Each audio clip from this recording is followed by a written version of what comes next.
Donc la leçon d'aujourd'hui est intitulée Mouvement de rotation. Donc un rappel sur le mouvement de rotation. Donc quand est-ce que le solide S est en mouvement de rotation? Prenons l'exemple d'une poulie. Ça c'est une poulie fixée au centre. Ça, c'est l'axe de rotation delta. Donc, la poulie tourne. Donc, la poulie tourne autour de l'axe delta. Donc, quand est-ce que la poulie est en mouvement de rotation? Donc, si tous les points de la poulie décrivent des trajectoires circulaires. Exemple, le point A. Le point A appartient à la poulie. Donc, au cours de la rotation, donc la trajectoire du point A est une trajectoire circulaire. Donc, B est un point qui appartient à la poulie. Donc, le point B décrive une trajectoire circulaire centrée sur l'axe delta. Donc, la poulie est en mouvement de rotation si tous les points décrivent des trajectoires circulaires centrées sur l'axe delta, sauf les points qui appartiennent à cet axe. Donc, prenons l'exemple, le point C. Donc, le point C appartient à l'axe delta. Donc, le point C apparaît immobile. Donc, le point C est immobile. Donc, définition. Donc, un solide S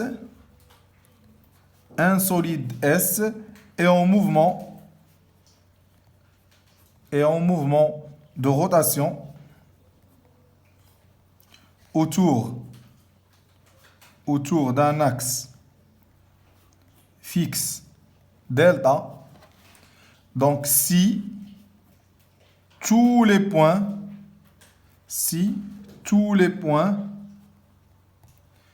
décrivent, ou bien tous les points du solide décrivent des trajectoires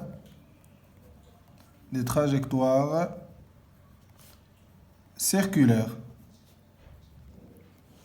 centrées sur l'axe de rotation, sauf les points qui appartiennent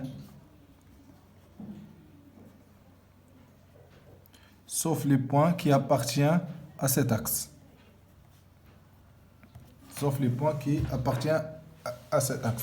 Exemple, une poulie fixée sur l'axe delta. Donc la poulie tourne. Ça veut dire tous les points qui appartiennent à la poulie décrivent des trajectoires circulaires. Donc petit 2, repérage d'un point.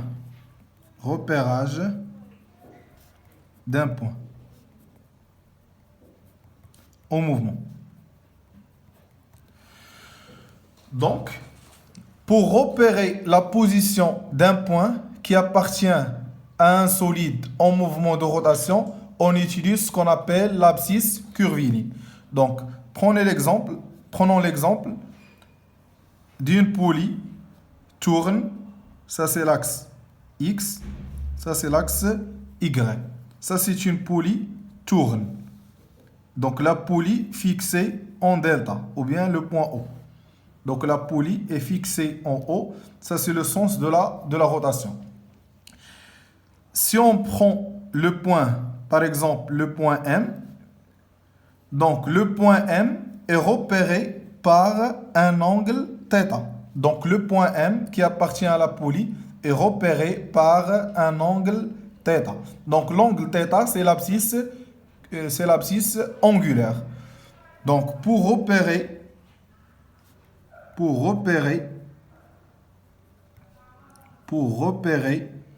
la position d'un solide S en rotation autour d'un axe delta, autour d'un axe delta. Donc on utilise l'abscisse angulaire. Donc on utilise l'abscisse angulaire θ. Donc l'abscisse angulaire θ ou bien l'abscisse curviline S. Donc l'abscisse curviline, ça c'est le point de départ M0. Donc l'abscisse curviline, c'est la longueur d'arc. Donc S égale la longueur d'arc M0M.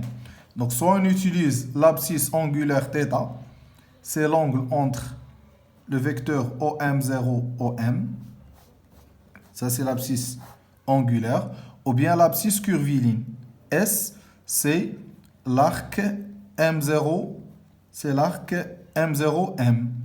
Donc S, c'est l'arc M0M. Donc la relation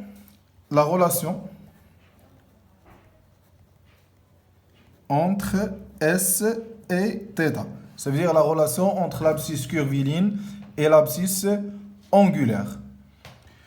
Donc, d'après le cours du tronc commun sciences, donc la relation entre l'abscisse curviline et l'abscisse angulaire, c'est S égale à R fois θ.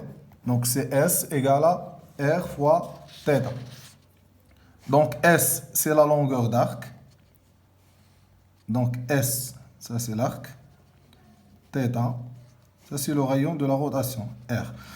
Donc, la relation entre l'abscisse curviline, ça veut dire la longueur d'arc, S, égale à le rayon de la rotation fois l'angle θ. Donc, voilà la relation entre l'abscisse angulaire et l'abscisse curviline. Donc, petit 2,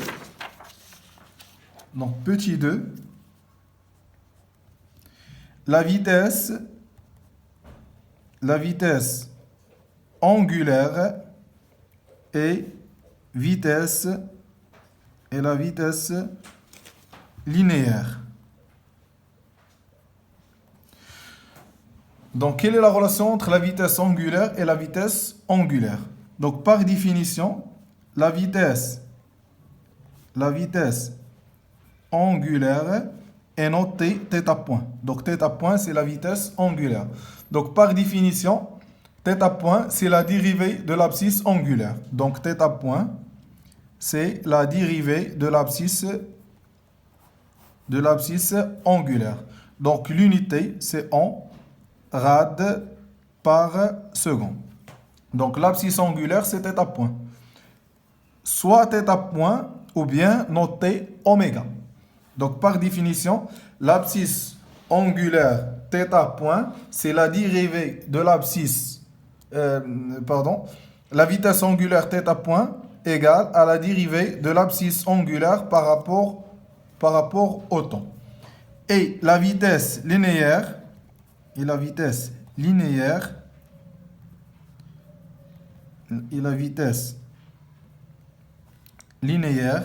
est notée V.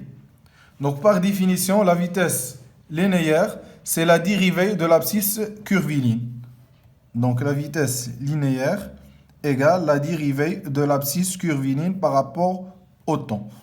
Parce que l'unité de l'abscisse, c'est le mètre. Donc, c'est en mètres par seconde. Donc, la vitesse angulaire, c'est la dérivée de l'abscisse angulaire. La vitesse linéaire, c'est la dérivée de l'abscisse curviline. Donc, la relation entre V et θ point, ou bien noté oméga. Donc, par définition, S égale à R fois θ.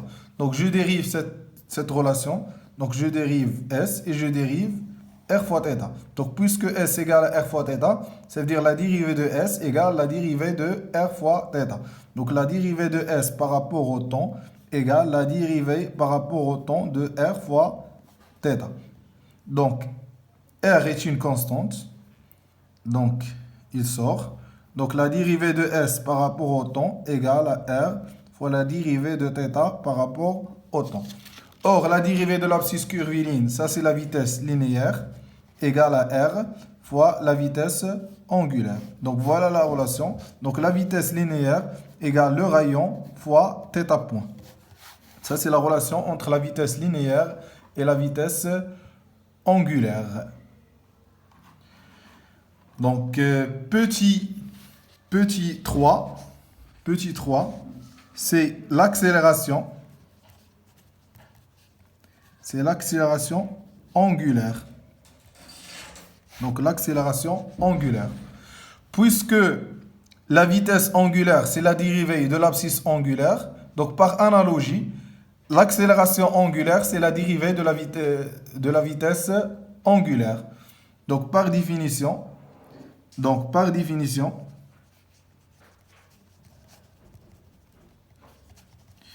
θ de point est noté l'accélération angulaire. Donc par définition, donc θ de point, c'est la dérivée de θ point par rapport au temps, ou bien la dérivée seconde de θ par rapport au temps. Avec θ de point, c'est l'accélération angulaire. L'unité, c'est en rad par seconde au carré. Donc, puisque V égale à R fois θ point, donc je dérive cette relation. Donc, la dérivée de V par rapport au temps égale R fois la dérivée de θ point par rapport au temps. Implique que l'accélération linéaire égale R fois θ de point. Donc, voilà la relation entre la A, c'est l'accélération linéaire. L'accélération, c'est l'accélération linéaire. Donc voilà la relation entre l'accélération et par l'accélération linéaire et l'accélération angulaire.